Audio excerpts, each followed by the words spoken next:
Olá amigos, vamos a mais uma semana econômica com o que vai acontecer de mais relevante aqui na economia brasileira e nos mercados também internacionais. Mas antes de começar a falar sobre isso, eu queria convidar todos a se inscreverem aqui no canal, também ativarem as notificações, curtirem e compartilharem esse vídeo para que mais pessoas possam saber. Além disso, também queria ficar aqui à disposição para que sua empresa, sua instituição possa contratar uma palestra sobre os assuntos que eu normalmente trato da economia brasileira, dos mercados, para onde a gente está indo em termos de negócios. Isso é muito importante para entender o cenário atual e também o cenário futuro da economia brasileira e de como os mercados internacionais podem influenciar os negócios por aqui. Então entre em contato para a gente ver a questão de agenda e de orçamento. Mas vamos lá, a semana começa, como sempre, com a divulgação do Boletim Focus logo na segunda-feira. E atenção importante para esse boletim, porque na semana passada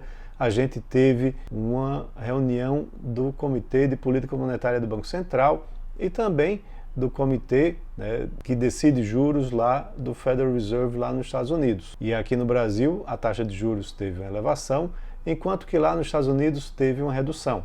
Essa mudança em ambas políticas monetárias traz um impacto em muitas variáveis da economia brasileira, principalmente a previsão de Selic, que deve ser alterada, mas também de taxa de câmbio, já que aqui os juros aumentaram e lá diminuíram, isso tem um impacto importante na taxa de câmbio. Então vamos ver como o mercado está projetando agora o comportamento dessa variável aqui na economia brasileira. Também na segunda-feira vai ter uma coletiva de imprensa com representantes do Tesouro, da Receita e também da Secretaria de Orçamento Federal para tratar do relatório fiscal bimestral de setembro.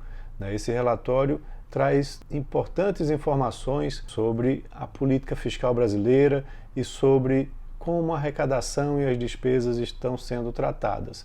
Isso é importante porque a gente vive um momento de elevação muito forte dos gastos na economia e isso precisa ser tratado, porque o déficit zero está cada vez mais difícil de ser obtido esse ano e também no próximo. Na terça-feira teremos a ata do Comitê de Política Monetária do Banco Central. Esse é um documento importante onde você vai ter maiores detalhes do que foi decidido ou do porquê foi decidida uma elevação da taxa de juros na semana passada pelo próprio Comitê de Política Monetária. O porquê dessa elevação, qual a expectativa dos membros do Comitê de Política Monetária em relação à inflação para esse ano e para o próximo e quando que esse horizonte de redução de inflação e, consequentemente, de redução de taxa de juros deve acontecer. Quando que essa situação deve melhorar? Então é importante acompanhar essa ata que vai ser divulgada na terça-feira.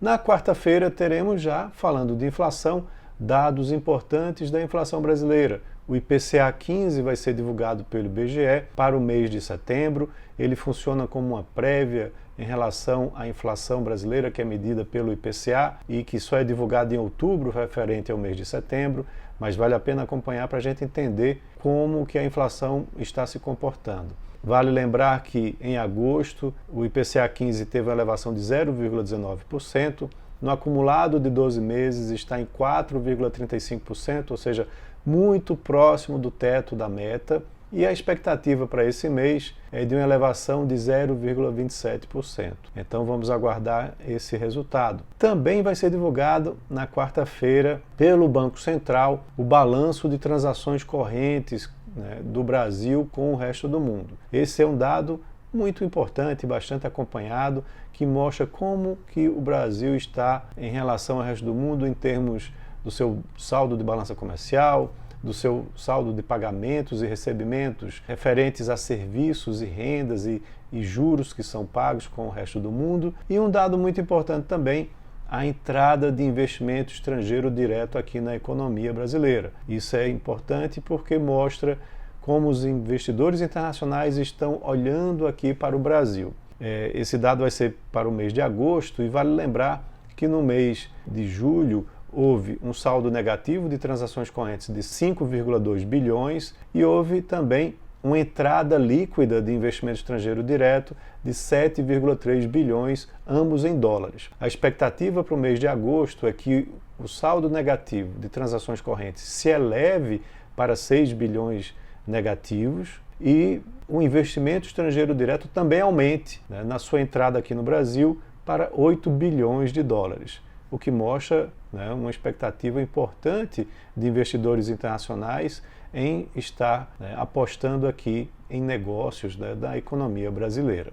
Na quinta-feira, teremos aí dados importantes também sendo divulgados. O relatório trimestral de inflação, que é divulgado pelo Banco Central, ele traz dados relevantes da economia brasileira, qual a visão do Banco Central em relação à inflação brasileira, para onde ela está indo, e esse relatório é muito acompanhado pelo mercado para entender melhor qual a visão do Banco Central em relação ao comportamento da inflação. Isso ajuda, inclusive, para que a gente possa entender como lá na frente o Comitê de Política Monetária vai definir a taxa de juros baseado nas expectativas de inflação. Também tem um dado muito importante do mercado de trabalho sendo divulgado na quinta-feira. O CAGED do mês de agosto vai ser divulgado pelo Ministério do Trabalho, com expectativas positivas de geração de emprego formal, né, geração líquida de emprego formal, e lembrando que em julho houve uma geração líquida de 188 mil postos de trabalho formais.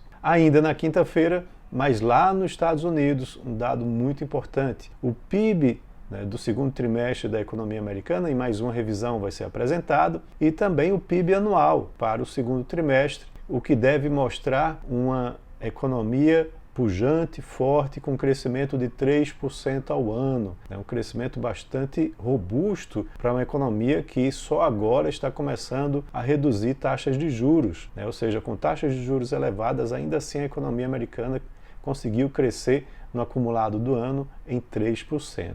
E na sexta-feira, para encerrar a semana, né, com os dados econômicos, teremos a divulgação pelo IBGE da taxa de desemprego aqui da economia brasileira. Essa taxa de desemprego ela é referente ao mês de agosto e há expectativas importantes porque no mês de julho a taxa de desemprego caiu para 6,8% ao ano. Essa é uma das taxas mais baixas desde o início da série histórica lá em 2012 e é importante a gente acompanhar o desempenho da taxa de desemprego porque ela mostra o quão aquecida está a economia brasileira. E se a economia estiver muito aquecida, com pressão inflacionária, é possível que os juros sejam novamente elevados na próxima reunião do Comitê de Política Monetária. Então vamos aguardar para entender melhor como a economia brasileira está sendo empurrada para frente através do mercado de trabalho. E no campo político, as expectativas ainda continuam fortes com relação ao governo promover novas medidas de contenção de despesas para poder atingir o déficit zero. A divisão econômica vem sustentando que o governo faça um novo bloqueio, uma nova contenção de despesas na ordem de 10 bilhões de reais. E isso é importante para que seja obtido o déficit zero e vai acalmar também o mercado. Mas há uma queda de braço muito forte, né, com a ala governista que quer, claro, gastar mais, ainda mais em ano de eleição. Então é importante acompanhar o desdobramento, né, dessa queda de braço. Então é isso, um abraço a todos e tenham uma ótima semana.